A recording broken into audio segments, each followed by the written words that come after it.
happen. Wow. Wow. Wow. Yeah. Well, we're gonna make it worth it. We're gonna make it happen, and it's gonna be great. We're gonna put up great content, and yeah, I earned my gray hairs this morning. Yeah. Um, Anthony, well, I hear that you were talking about goals, and I want to share that I lifted 345 plates on my deadlift today. I'm kind of entering um, my max season, and Nice. yeah, and that was a goal. Last year I finished at 245s on each side for my deadlift, and this year I'm finishing at 345s on each side. So I'm very happy about that. I just wanted to share that quick win. I love that.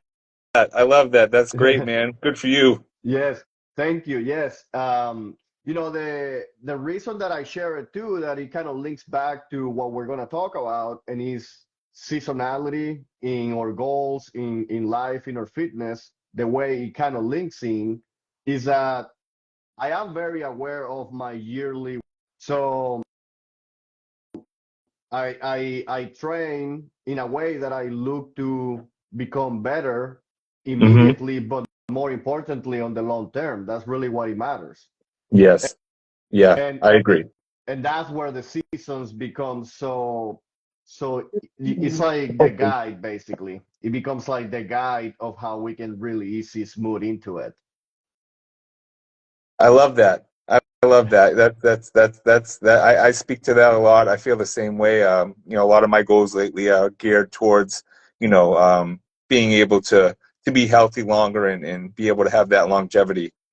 I was checking, and you're a triathlete. Is that how you would call it? Like you are into running, swimming, and biking? Yes, that's correct. Yep, all that fun stuff. Yeah. Do you mix in a little bit of lifting in between to kind of grow and maybe build more muscle?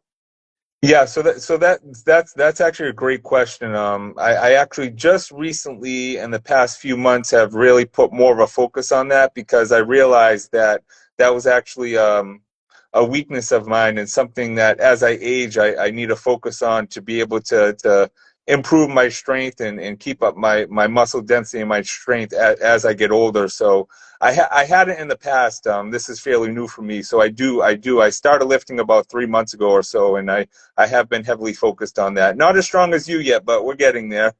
Yeah, well, the strength is just one side of or athletic performance. It's not all that matters. And in today's society, there is a big shift into lifting weights, but in reality, it's just one area. You can have a lot of strength, but if you don't have agility, that might not translate into power. It truly depends. What are you looking for? Hmm. What is your goal? And for me, I'm a baseball player. So Hmm. I play all sorts of stuff. I was playing basketball yesterday, and it's really important to have that one main goal. Like what is that you want to do? And if you can pick a sport and something that you're passionate about, it really gives meaning to everything that you do throughout the year. Hmm. So for example, for me, the baseball season it's like spring and summertime, maybe a little bit into the fall. So what I'm doing in the summertime is very different than what I'm doing in the wintertime, right? Right, right, exactly, And I'm sure exactly. you have examples about that with running, biking, cycling, and how creating a yearly routine is so beneficial, not just for the way we look or the way that we feel or the way that we perform. I mean, those are all very important, but even from a neurological perspective, the motivation, the creation of oxytocin when you are doing something that you're only going to be doing perhaps for 3 months. The motivation, and it's like, hey, I'm going through this phase in my training. I'm going to enjoy it because I'm not going to be doing this 3 months from now. Um, Mhm.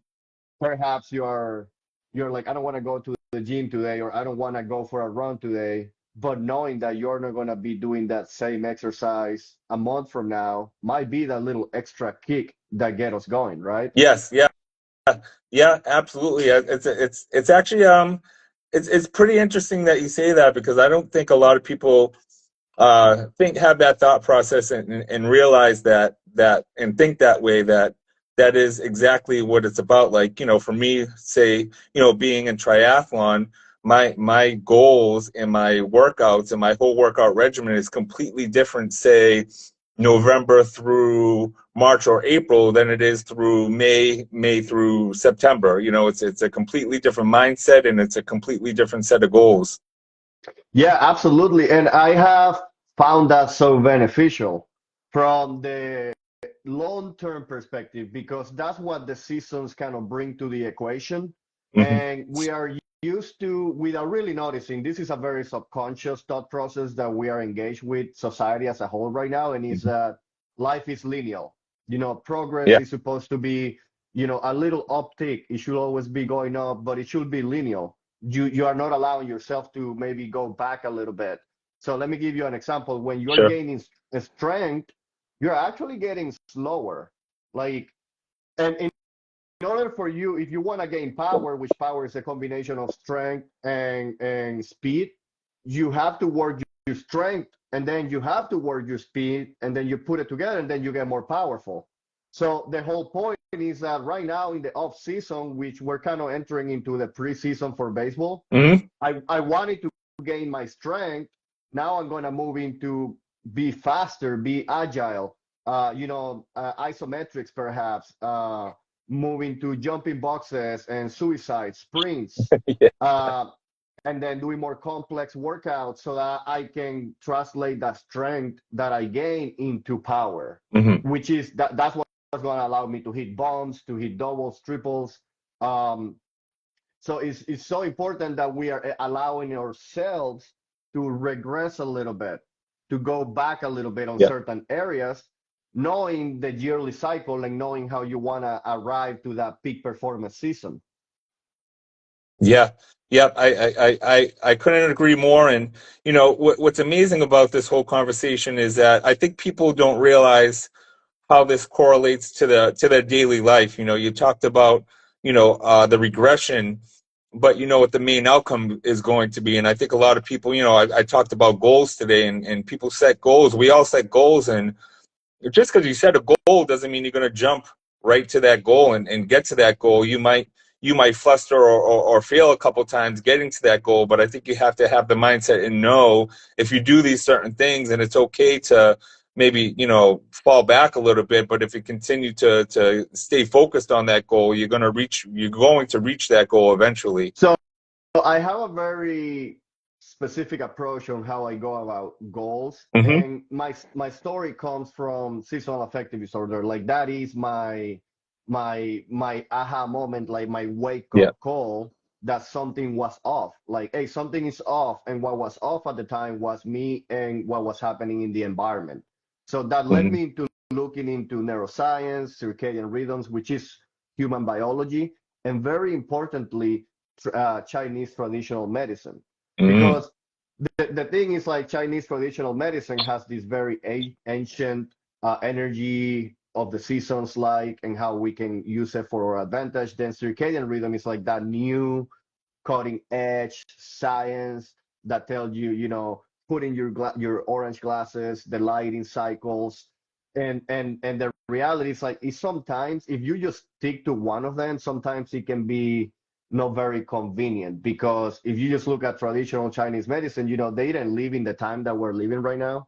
Hmm. Um, if you look at circadian rhythms, a lot of what you should be doing to be in alignment with circadian rhythms contradicts our daily schedule. It truly becomes very inconvenient. Hmm.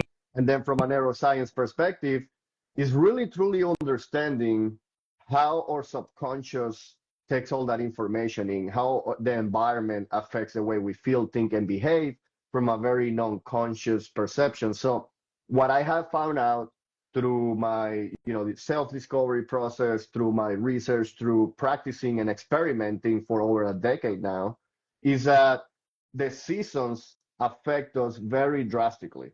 Every time that you look information about circadian rhythm, it's like, hey, if you wake up at the same time every day, that's good for you. But when you plug in the seasons into that, you realize it's getting darker by 5 in the winter, Mhm. and then it's getting darker by 9 in the summer.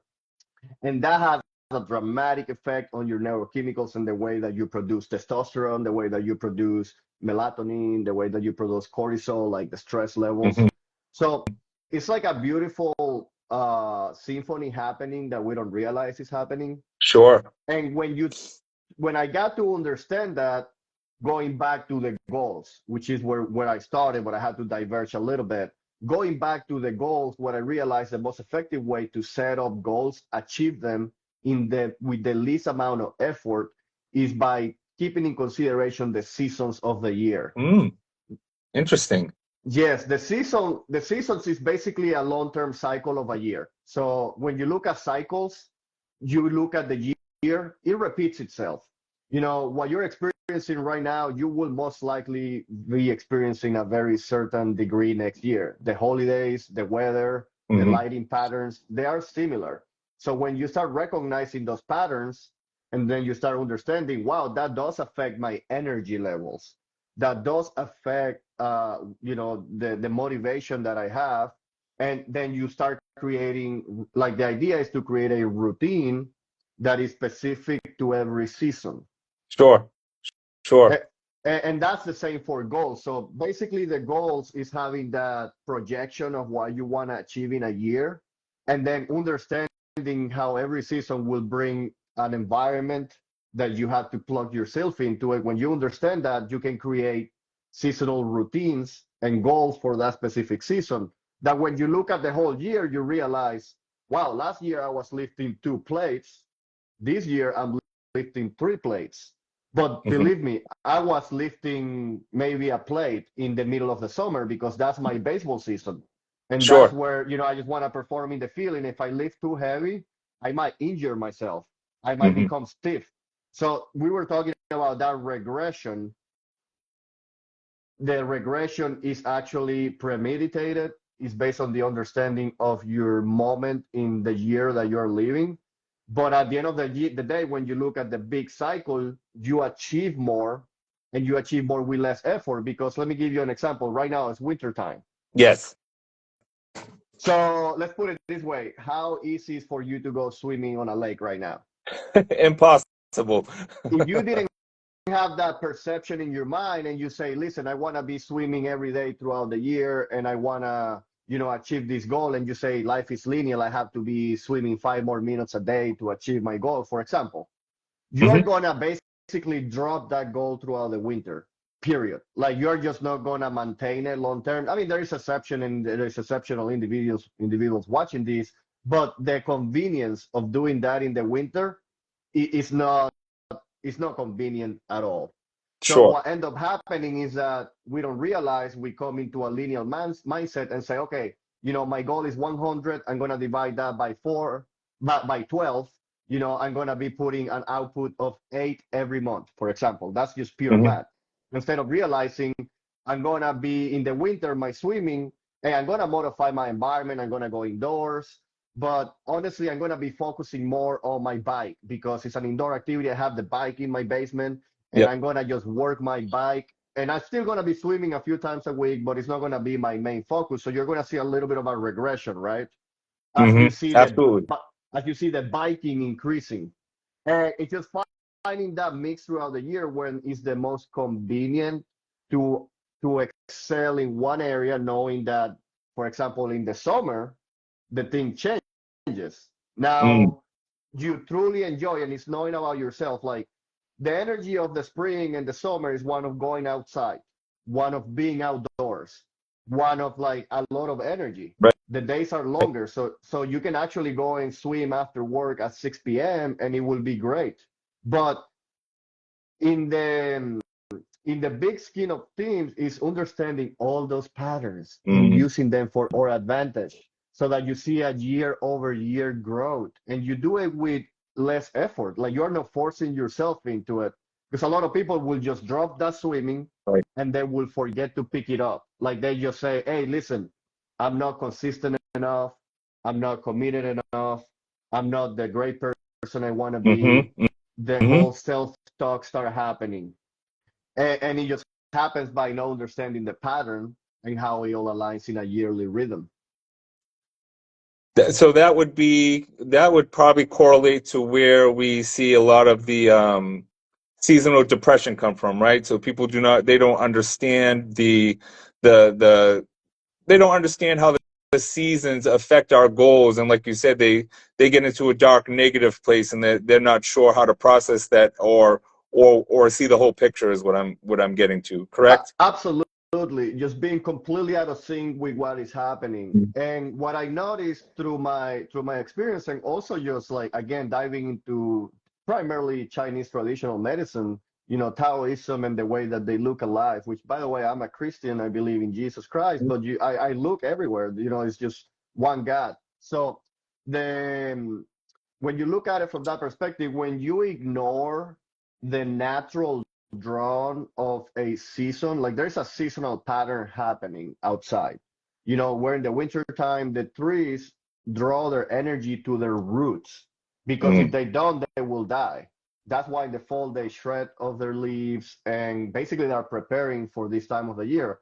We are connected to that. We are 70% water, we're vibrational beings. And I don't want to get too out Sure. there, but the reality is like, I mean, most people will agree we're connected to humans, to nature. I mean, we feel, and that affect us.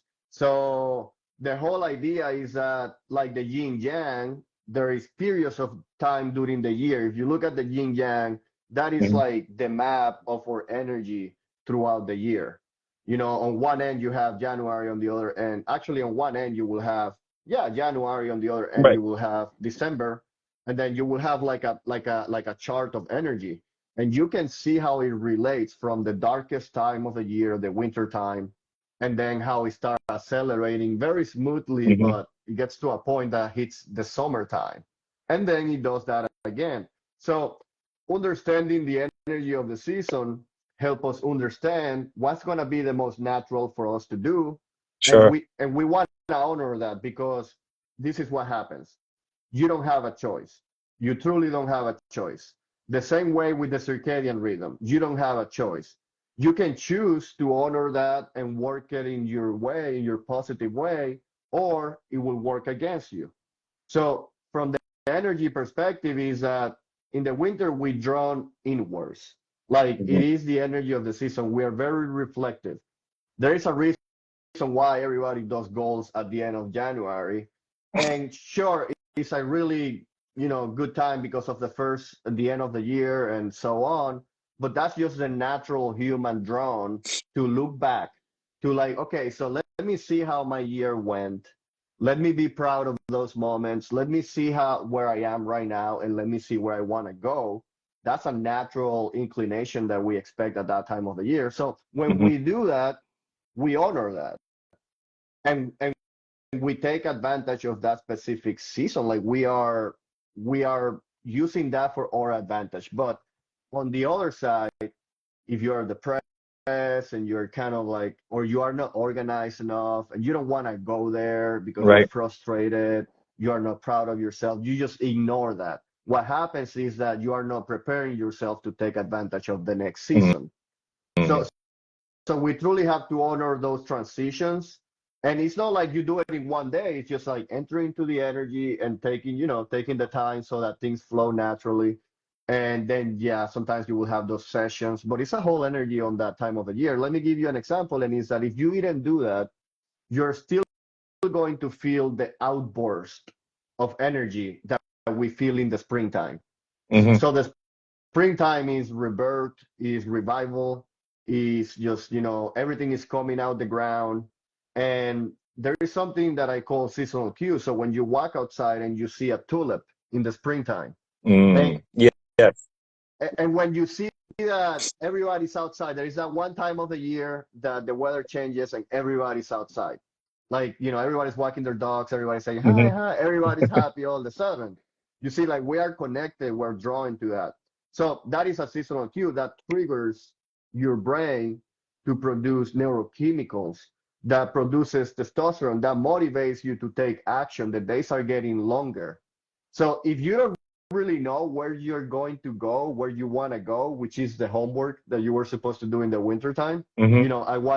I'm gonna run marathons this year. I'm going to sign up for them. I'm going to commit to them. I have to be at this level at this point. Well, the spring is a great time to go for it. Sure. Sure. But if you don't have a goal and you don't know where you want to go, what will most likely happen is you're going to get frustrated. You're going to get too spontaneous. Like you don't really have anything to do, so you're just going to go and do things. And in this society, it's hard to identify that because you're actually taking action. Like, you're out there doing something. But I mean, you have probably noticed when some people get a little crazy and start working on little projects and dropping them, or like working on projects that don't really align to where they want to go. So they're Mm-hmm. kind of like spinning their wheels. That is a symptom of not having clear goals. So you skip that season and now you're experiencing that pain and that accumulates. So what ends up happening is we start going up and down throughout the year because we have this drawn towards doing something, but then we realize, we question ourselves, like, are we doing the right thing? Like, is Wow. this is not leading me where I want to go? Like, it's like that frustration, and it keeps picking up as the summer keeps picking in. Mm-hmm. So I haven't even touched on the social environment, because the social environment is another huge factor of environmental change throughout the seasons, and that relates a lot with training and with your Sure. goals. But I think that gives a pretty clear idea of why it's important to honor those cycles. Yeah, no, definitely that's great insight. One other question I had, or maybe one other topic can kind of touch upon, you talked about a lot. How does circadian rhythm play into that, and how can you, I guess, from my thought process, part of the circadian rhythm you talked about is, daylight. So people that have busy lives and in the wintertime, they don't really get to experience daylight in the morning time, and sometimes not in the morning or the night. How does that affect that? And how could you get past that challenge if you're not able to see any daylight basically during those shorter days? That is the key question.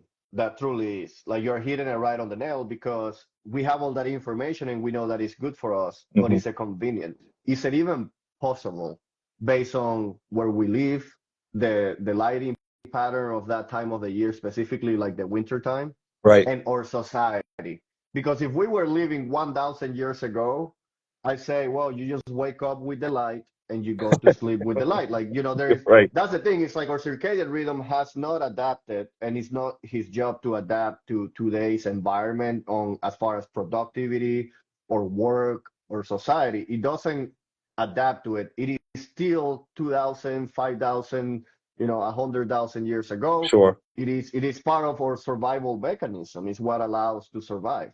So let's just start with that. Is that your circadian rhythm is your little computer, 24-hour cycle that has been studied, that has been proven, but why are we not doing it? Because it's not convenient. And it takes a lot of work to be in complete alignment with the Mhm. circadian rhythm. So my goal here with the seasonal movement is to blend them together, because you can get all the advice in the world, but if it's not practical, you're not going to be able to do it. And that's Exactly. that's where the contradiction happens, and that's where your question goes to. So I'm going to give you my answer, which is that you start by understanding where you are, what type of the year you are, what is your lighting pattern, so you can make accurate, so you can get as close as you can. Let's Mhm. put it that way. And what happens is that I wake up at 5 in the morning, I go to the gym. That is actually not in alignment with circadian rhythm Right. uh, optimization. It truly is not, but it's in alignment with my personal goals. Hmm. So at some point you have to choose, and at some point you have to make a compromise. It truly is, unless you're retired or you're I'm an entrepreneur, but still, it's just the way it works. So if you keep in mind the windows based on your circadian rhythm, you can have a really good day. It will not be perfect, but if you follow the rules related to lighting as best as you can, Right. Sometimes it's a lot easier that you wake up in the summer, and that's where Yeah. my mindset comes in. Is that in the summer, uh, as successful people, as people with goals, when you are not aware of the lighting changes throughout the year, Hmm. we the approach tends to be I go to sleep at 9 p.m., 10 p.m. Like that is my goal. Like that's what most healthy, driven individuals will try for, and everybody's different. But my mom teach me to go to sleep by 9, because I will wake up by 6. And, Right. and actually, when you read the literature and you hear the experts about circadian rhythm, they say, hey, achieving a consistent sleep, it Hmm. is key, and it truly is. Achieving 8 hours of sleep is key. It truly is. From a neurological perspective, neuroplasticity, apology. I misspelled that, but there is like I don't wanna. You see, I'm a practical guy that understands the science, but there is a lot of people out there that can give you a science. I'm gonna give you the practical approach to it, Hmm. I and it and appreciate it that. and is that um so there there is a level of things that you can do to achieve 100% optimization in circadian rhythm. If you keep that in mind and you look at your routine during that specific season and you're trying to make it fit as much as you can without making it inconvenient, and Hmm. you might be achieving 70% alignment. I mean, that is already an improvement. So Sure. the ones that I focus on are behaviors that are convenient. You know, wake up in the morning, don't eat for an hour or two. Uh, that is convenient. Hmm. Most people can do that. Don't eat 3 hours before going to sleep. That is convenient. Short, don't get on your devices as much, whether it's TV, whether it's lighting, dim your lights. And so what I do is I create a framework that guide you through it so that you can create your own routine and it will be in alignment with the circadian rhythm as much as is convenient for you. The reason the seasons make such an impact, and this is why my movement is a seasonal movement, that's like our main um, kind of like perception, Hmm. is that going back to sleeping between 9 and 10, that's very possible and very convenient during the winter time. And then you're a go-getter, right? You wake up at 5 in the morning, you get to work, you go to a gym, whatever it is that you have to do. That's very convenient to do in the winter time. Sure. But as we shift into the summer, not being aware of this creates a lot of psychological backslash. Let me put it this way: it's 10 p.m. and it's still bright outside. What are the chances of you going to sleep by 10 p.m. in a very harmonious manner when all your being wants to be outside? I mean, all your being just wants to sip a little, drink, or like just be with your wife just being with Hmm. somebody in your patio, in your backyard, because you're seeing the dogs and it's like the beauty of life. My point is, you have to adjust. The first behavior that I adjust to align with our circadian rhythm is our sleep.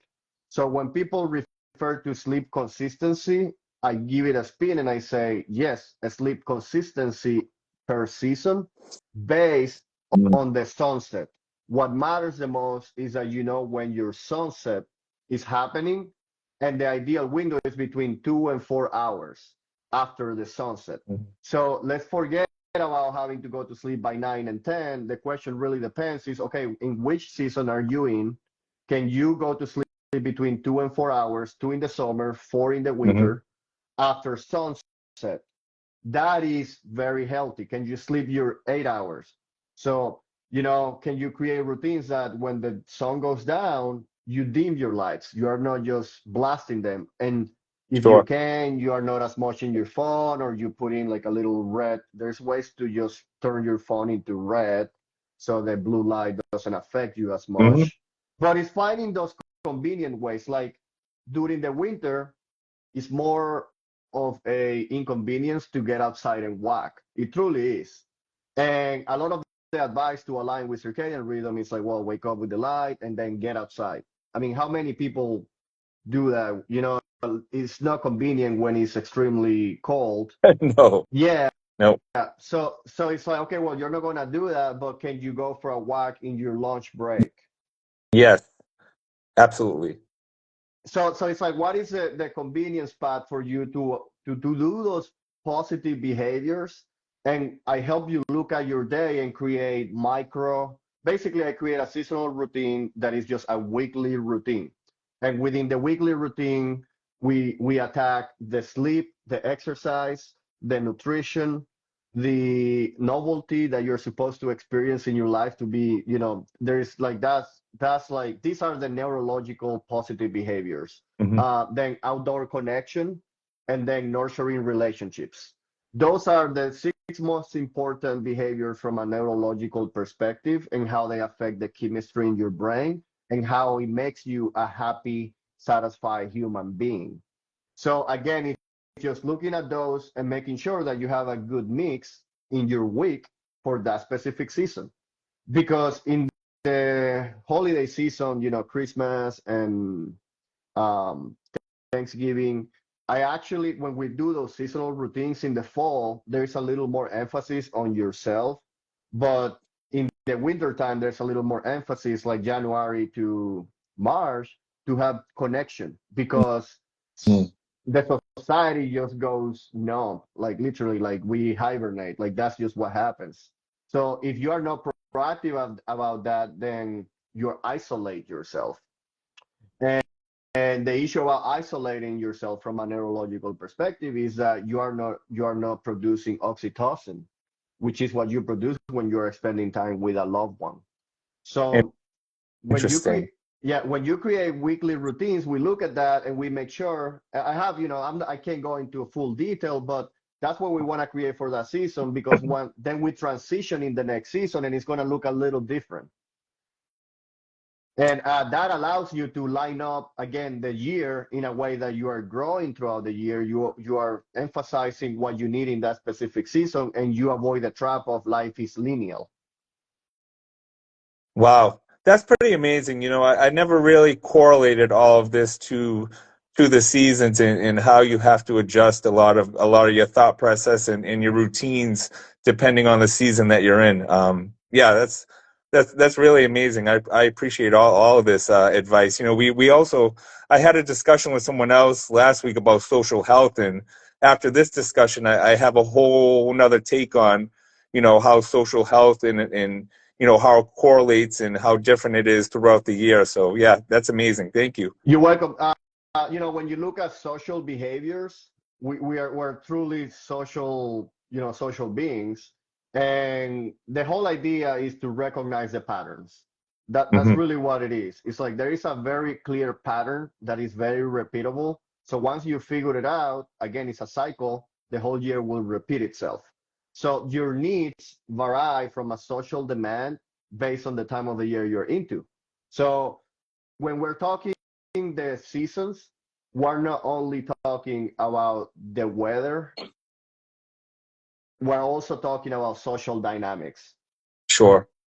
That actually is the top, the lighting and the social dynamics are the top two that they come naturally. In the summer, you're mowing your lawn, you say hi to your neighbor, you have all the races, you start, so like it's like if you know you're gonna be missing something, you might want to actually plug that into that time of the year. Mm. But then don't worry about it when it comes natural. Like prioritizing outdoor connection in the summer. I mean, for real, like there is a subset of people that they're actually reverse seasonal affective disorder people that don't like the summer. Mm. That they Wow. have a very difficult time during the summer. Like I think there's some sort of biological lighting issue that they have. It hasn't been found yet. It's like on the works. But my point is that these affect us all different, but there is a very big generality where 90% of the population will fit in. So what I discovered is that this is a universal human experience. When you say, "Hey, what the winter blues are?" Raise your Right. hand in a room, and then it's 100 people. 90% of 95% of the room raises it, and then if I ask who experiences that, 90% of room will acknowledge that their energy goes lower in the wintertime. Sure. So Yeah. Yeah. this is universal, absolutely universal. We all experience it. The difference will be to a negative, to a positive, on the black, on the white, or on the gray. You know, there's all Mhm. sorts of scales. So that is really the difference, but we all experience it. Yeah. Yep. Pretty amazing. That's amazing. Um, so I appreciate this whole conversation today, and I appreciate spending time with you. I think we could talk about hours on this topic, so I do appreciate that. But so you do this, you help all sorts of people with these topics and help them kind of figure out their goals and how to navigate throughout the season. Absolutely. Yeah. I'm basically a non-certified psychologist, circadian rhythm expert, uh, Chinese traditional medicine expert, relationship expert. You know, like I'm not certified in any field, but the yeah, Yeah, I do have some neuroscience backing from that perspective. But essentially, it's like that is what the seasonal movement is all about. It's okay. about gathering people that really understand, and the goal with it is just to gather in one place to really become aware of the seasonality in our cycles throughout the year and how we can use that for our advantage, how we can achieve more with less effort. I love Um, it. so it touches on all those areas like physical, mental well-being, spiritual, and for the most part, it's just all those behaviors. So anytime that you want to change the way you feel, you can go into meditating, praying, and do it all day long. That Mhm. will probably change it. But the fastest way to change it is by changing the behaviors.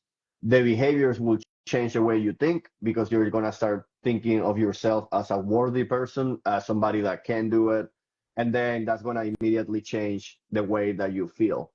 So that's what we tackle it in that perspective. Amazing.